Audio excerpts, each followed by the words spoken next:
मंत्री सम्माननीय श्रेष्ठी, हम सभी के मार्गदर्शक कैप्टन राजकुमार जी आए और मंगलाचरण कर पुण्यार्जन करें।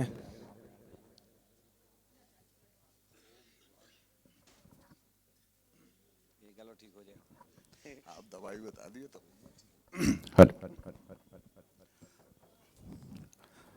बोलिए।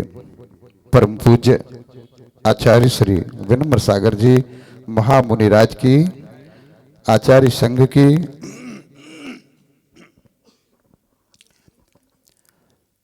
किसी राह में किसी मोड़ पर कहीं चल न देना तुम छोड़ कर, मेरे मुक्ति वर, मेरे मुक्ति वर, मेरे मुक्ति वर, मेरे मुक्ति वर। किसी राह में किसी मोड़ पर कहीं चल न देना तुम छोड़ कर, मेरे मुक्ति वर, मेरे मुक्ति वर। आ गया हूँ मैं तेरे द्वार अब, आ गया हूँ मैं तेरे द्वार अब, जाऊँ कहाँ तुम्हें छोड़ कर, जाऊँ कहाँ तुम्हें छोड़ कर, अपनी शरण ले लो मुझे, विनती करूं कर जोड़ कर, विनती करूं कर जोड़ कर, तेरा नाम जपते ही प्रभु अरि दूर फिरते दर बदर, मेरे मुक्ति वर, मेरे मुक्ति वर, मेरे मुक्ति वर, मेरे मुक्ति वर। जोरदार तालियां बजाएं। 3-4 लोग बजा रहे हैं, ऊपर हाथ करके बजाएं सभी लोग। इतना अच्छा मंगलाचरण किया। परम पूज आचार्य द्वय के चित्तनावन और दीप प्रज्वलन करने के लिए हमारे बीच में दिल्ली से सम्माननीय श्रेष्ठी श्री सुरेश अच्छा और धन्यवस्ती, जहाँ से नगर गौरव पूज माताजी और महाराज जी यहाँ पर सब में ज़्यादा हुए हैं, उनके परिवारजन जो भी हो वो आ जाएं। साथ में हमारी पंचायत समिति के पूर्व और वर्तमान पदाधिकारी आए।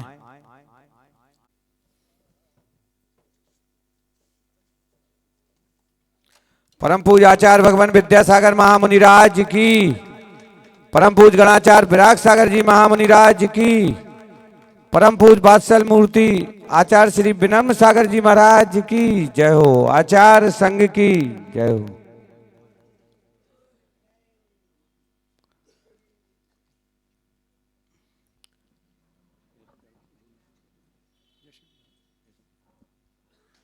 परम पूज आचार्य श्री के पाद प्रक्षालन करने के लिए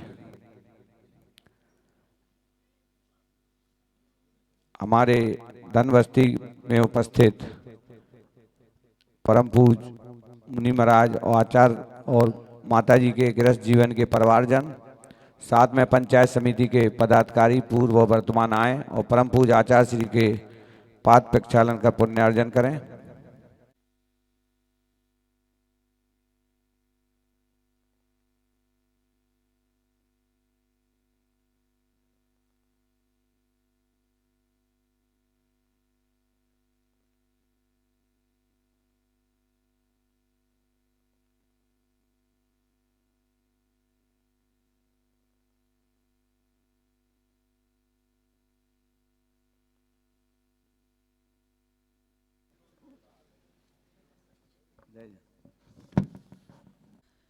सभी लोग दोनों हाथ जोड़ लीजिए।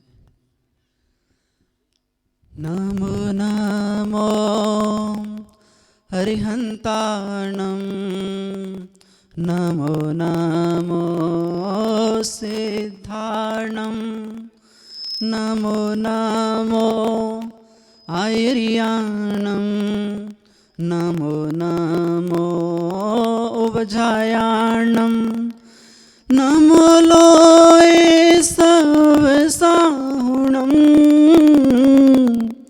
नमो नमो आदिनाथं नमो नमो वर्धमानं। जय बोलिए अनंतानंत सिद्ध परमेष्ठी भगवान की, जय बोलिए गजराट श्री आदिनाथ भगवान की, जय बोलिए वर्तमान सत्संग के गजराट श्री महावीर भगवान की, जय बोलिए राष्ट्र संतकणाचार्य 108 श्री विराग सागर जी गुरुदेव की, परम पूज्य चरणाचार्य 108 श्री विनम्र सागर जी गुरुदेव की।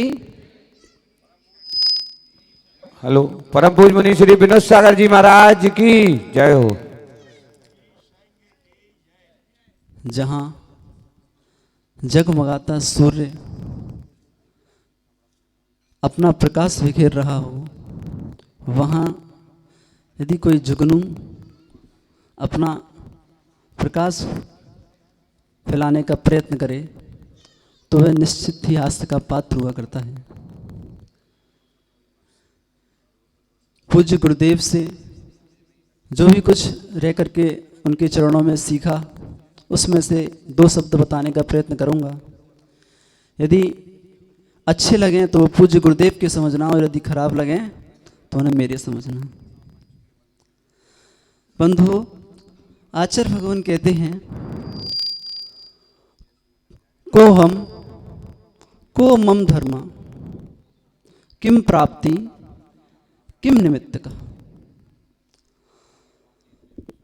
को हम, मैं कौन हूं,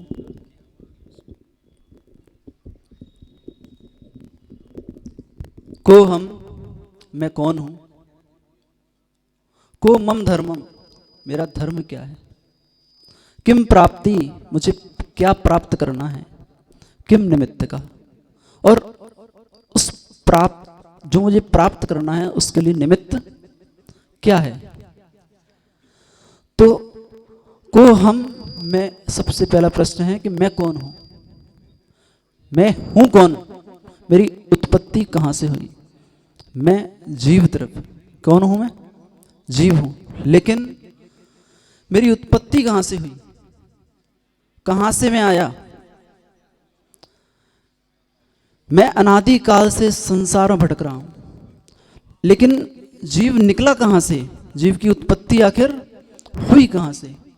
तो जीव, संपूर्ण जीव राशि जो है वह 7वें नरक के नीचे एक खलकल नामक पृथ्वी है, वहां पर नित्य निगोदिया जीव रहते हैं। तो हम सभी जीव उस नित्य निगोद से निकल करके आए। 6 महीने 8 समय में 608 जीव निर्माण को प्राप्त करते हैं। तब 608 जीव उस नित्य निगोद से निकल करके बाहर आया करते। तो यदि 608 मुनिराज यदि निर्वाण को प्राप्त ना करें तो मैं भी वहां से निकल करके नहीं आ पाऊं। तो संख्या तो इक्वल रहती है। तो मैं वहां से निकल करके आया, तो ये अगर मुनिराज मोक्ष ना जाते तो मैं भी वहां से बाहर नहीं आ पाता। तो मैं निकल करके आया नित्य निगोद से, और इस संसार में अनादि काल से भटक रहा हूं।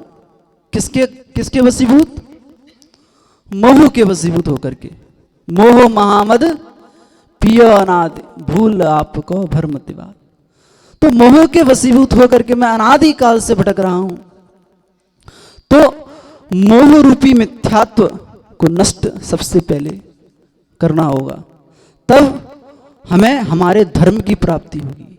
तो को हम, को मम धर्मम, मेरा धर्म क्या है। तो कहते हैं वस्तु स्वभावो धम्मो, वस्तु का स्वभाव क्या है, धर्म। तो वस्तु का स्वभाव धर्म है, तो वस्तु क्या है, वस्तु का तात्पर्य द्रव्य। क्या है? द्रव्य। इस संसार की रचना 6 द्रव्यों से हुई है। किससे हुई है? 6 द्रव्यों से। 6 द्रव्यों से इस संसार की रचना हुई है। ये सृष्टि 6 द्रव्यों से चल रही है। इसका कोई निर्माता नहीं है, ना इसका कोई आदि है, ना कोई अंत है। ये हमेशा ऐसी है, ऐसी ही चलती रहेगी। इसमें काल परावर्तन हुआ करता है। तो वस्तु का स्वभाव, कह रहा था मैं, धर्म है। तो वस्तु स्वभावो धम्मो, तो अपने स्वभाव की प्राप्ति किस प्रकार से होगी? जब मैं प्रत्येक वस्तु के स्वभाव को जानूंगा। विचार करना, जब आपका जन्म हुआ, आप पैदा हुए, आपने प्रत्येक वस्तु को जाना कि ये घर है, ये माता है, ये पिता है, ये फ्रिज है, कूलर है, ये टीवी है, ये वस्तु है। आपने वस्तु को ज्ञान तो किया, लेकिन वह ज्ञान क्या सम्यक ज्ञान था? नहीं। लेकिन जैसे ही हम उस वस्तु के स्वभाव को जान लेते हैं कि वस्तु का स्वभाव ये है, तो वस्तु के स्वभाव को जानते ही मेरा जन्म से लेकर के अब तक का ज्ञान, वही ज्ञान सम्यक ज्ञान में परिवर्तित हो जाता है। मैंने जो अभी तक जाना वह ज्ञान है, लेकिन सम्यक ज्ञान नहीं है, क्योंकि उसके स्वभाव को नहीं जाना मैंने। यदि मैं वस्तु के स्वभाव को जान लूं तो उसके प्रति जो मेरा व्यवहार हो रहा है वह व्यवहार बदल जाएगा। ये वस्तु अनित्य है, जिसके प्रति मैं मोह कर रहा हूं, राग द्वेष कर रहा हूं, इसके कारण भ्रमण कर रहा हूं, तो ये वस्तु अनित्य है, नष्टवान है, पुद्गल है, नश्वर है।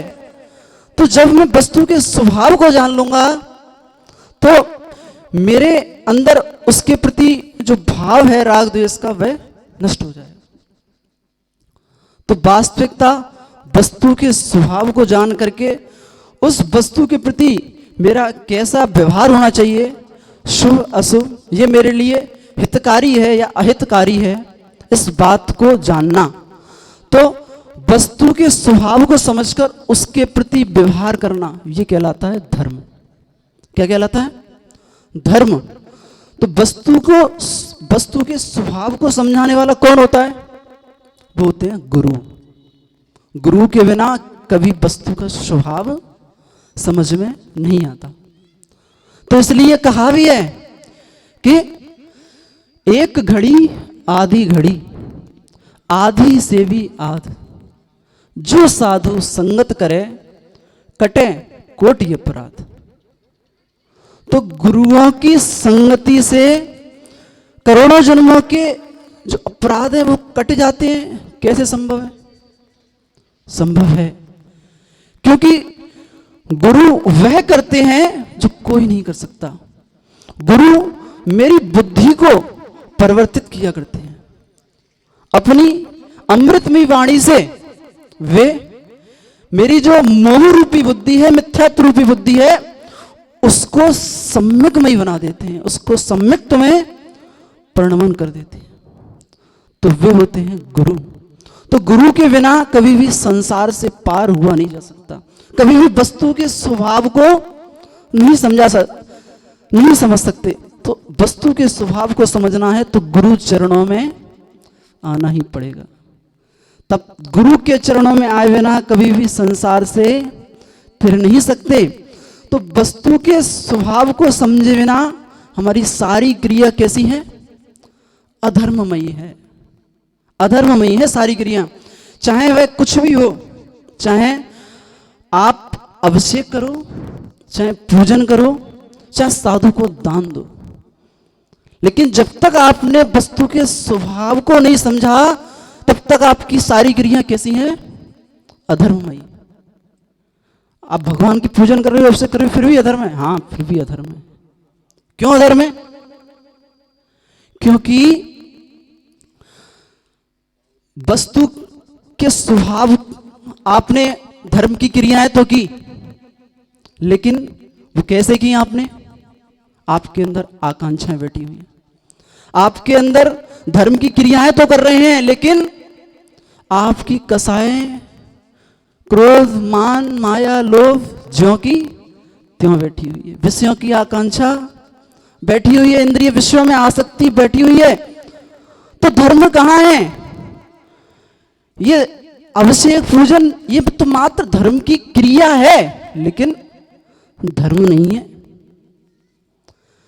धर्म को प्राप्त करने में ये क्रिया निमित्त है, लेकिन धर्म नहीं है।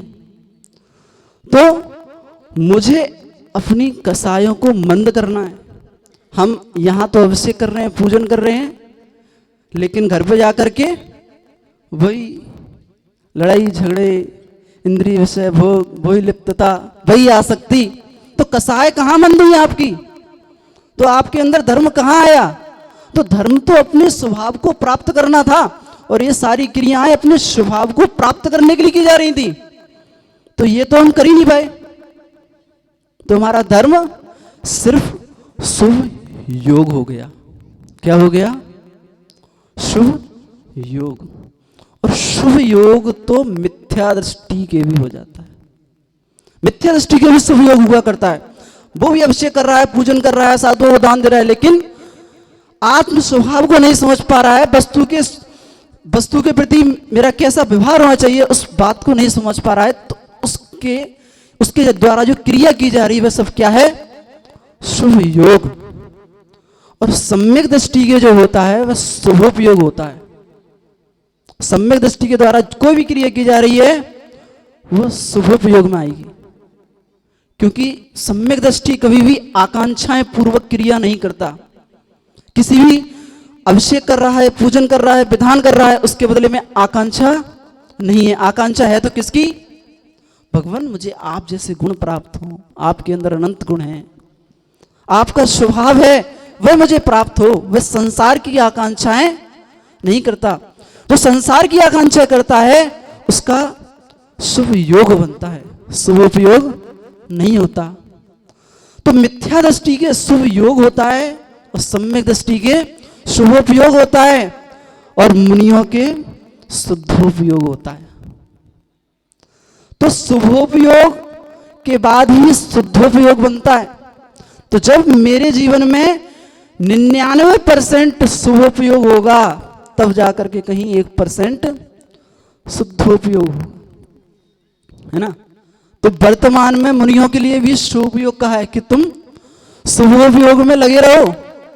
शुद्धोपयोग तो क्षणिक है, क्षणिक है शुद्धोपयोग, क्षणिक होगा, फिर द्वारा शुभोपयोग में लगना है। तो इसलिए मुनिराज निरंतर अपनी क्रियाओं में निरंतर लीन रहते हैं, सामायिक में, प्रतिक्रमण में, स्वाध्याय में। तो ये सारी शुभोपयोग की क्रियाएं हैं। तो वे शुभोपयोग करते हैं, तो तब जाकर के जब ध्यान में बैठते हैं तो कहीं शुद्धोपयोग का अनुभव कर पाते हैं। कहते हैं अब विचार करना, यदि आपको आपके जीवन में धर्म कितना है, आप धर्म कितना करते हो? 24 घंटे में यदि आप अपनी खोज करोगे तो हम 1 घंटे धर्म, 2 घंटे कर लेते हैं, यहाँ से शाम को आ जाते हैं, 3 घंटे कर लेते हैं। तो हमारे जीवन में कितने घंटे धर्म कर रहे हैं हम, और कितने घंटे अधर्म में व्यतीत हो रहे हैं हमारे? तो ये विचार करना कि मैं अपना अधिक से अधिक समय धर्म में किस प्रकार से कर पाऊंगा। एक सूत्र है, अपने हृदय में दया भाव को धारण करके आप कोई भी क्रिया करो, सब धर्म होगा। जरूरी नहीं है कि आप मंदिर में बैठो तभी धर्म होगा, स्वाध्याय करो तभी धर्म होगा, गुरुओं के पास आओ तभी धर्म होगा। आप अपने हृदय में दया भाव को धारण करके कुछ भी करो, सब धर्म होगा। आप देख करके चल रहे हो तो धर्म कर रहे हो। आप हित मित प्रिय वचन बोल रहे हो जिससे सामने वाले का हित हो, मित सीमित वचन, प्रिय वचन, प्रिय लगने वाले ऐसे वचन बोल रहे हो उपयोग पूर्वक, तो भी आप धर्म कर रहे हो। मुझे क्या खाना है, क्या नहीं खाना है, क्या बख्शे क्या बख्शे, यदि आप इस विवेक पूर्वक कुछ भक्षण भी कर रहे हो तो भी आप धर्म कर रहे हो, खाने में भी धर्म कर रहे हो। आपकी हर क्रिया धर्म में हो सकती है यदि आप अपनी क्रिया उपयोग पूर्वक करें तो। यदि आपकी क्रिया उपयोग पूर्वक है तो आपकी हर क्रिया धर्म बन सकती है, और यदि आपकी क्रिया उपयोग पूर्वक नहीं है तो वह धर्म भी नहीं है। तो यदि मुझे अपने समय को अधिक से अधिक धर्म में बिताना है तो अपना उपयोग अपने में रहे, बाहर ना जाए। कहते जीव का 7 तत्व का विवेचन, कि जीव का उपयोग, जीव का स्वभाव क्या है, ज्ञान दर्शन में, और अजीव का रूप रस गंध वर्ण पुद्गल का स्वभाव है ना। तो जब मेरा उपयोग, मेरा जो जीव का उपयोग है ज्ञान दर्शन में ही, जब वह उपयोग अजीव की ओर जाता है, जब अजीव में जाता है, ये जो भी कुछ दिखाई दे रहा है मुझे सब क्या है, अजीव है। जब मेरा उपयोग अजीव में जाता है तब क्या होता है, आश्रव। जब मेरा उपयोग अजीव में जाता है तब आश्रव होता है। और जितनी देर तक मेरा उपयोग बाहर है, बाहर की वस्तुओं में है, तब तक क्या चल रहा है, बंध। क्या हो रहा है, बंध। जब तक मेरा उपयोग बाहर है तब तक बंध चल रहा है। और मैंने जैसे ही अपना उपयोग बाहर से खींच करके, मुझे ध्यान आया कि मेरा स्वभाव ये नहीं है, मैं क्या राग देश में फंसा हुआ हूं, इन विषय भोगों में। तो जैसे ही मुझे अपना ख्याल आया आत्मस्वरूप का, तो मैंने अपना उपयोग बाहर से खींच करके अपने आप में ले आया। तो ये क्या हो गया, संवर। मैं अपना उपयोग बाहर से खींच करके अपने आप में ले आया, ये हो गया संवर। निर्जरा, अब आई निर्जरा। तो मेरे अंदर जो अनादिकाल के संस्कार थे, अनादिकाल के संस्कार वशात जो मेरा उपयोग बार बार बाहर जा रहा था, सामने निमित्त मिला तो मेरा उपयोग फिर बाहर चला गया। तो मैंने उन अनादिकाल के संस्कारों को निंदा ग्लानि करके, उनका पश्चाताप करके, प्रायश्चित करके उनको तोड़ दिया, अपने उपयोग को बाहर जाने से रोक लिया। तो वह क्या हो गई, निर्जरा। और जब मेरा उपयोग मुझ में ही रम गया, बाहर नहीं जा रहा है, तो वो हो गया मोक्ष। तो मुक्तता किसकी है, अपने उपयोग की। तो मेरा उपयोग कहां जा रहा है ना। तो अपने उपयोग को संभालो। मेरी रुचि किस तरफ है, मेरी रुचि किस तरफ। आचार्य भगवान कहते हैं तत्वार्थ श्रद्धानम सम्यक दर्शनम। तत्वों पर श्रद्धान करना सम्यक दर्शन है। तो श्रद्धान क्या है, श्रद्धान क्या है, श्रद्धान माने हैं रुचि। मेरी रुचि किस तरफ है। जिनेंद्र भगवान ने जैसा कहा है, मेरी उस तरफ रुचि है कि नहीं। मैं भगवान को तो मानता हूं लेकिन भगवान की नहीं मानता। मैं भगवान को तो मानता हूं लेकिन भगवान की नहीं मानता। तो ये आपका श्रद्धान कमजोर है, डगमगा रहा है, आपका श्रद्धान अड़ग नहीं है। तो आपकी रुचि विषय भोगों की तरफ है, इंद्रिय विषयों की तरफ है। तो आपका श्रद्धान कहां है, कैसे आपको सम्यक दर्शन प्राप्त होगा। तो तत्वों पर श्रद्धान करना सम्यक दर्शन है। तो अपनी रुचि मेरी किस तरफ है, तो इस बात की खोज करना। और समय अधिक हो रहा है, हमें पूज्य गुरुदेव को सुनना है। तो हम सभी तत्वों पर श्रद्धान अपना मजबूत करें, विषय भोगों से अपनी आसक्ति को हटाएं। जय बोले परम पूज्य आचार्य गुरु श्री विनम्र सागर जी गुरुदेव की।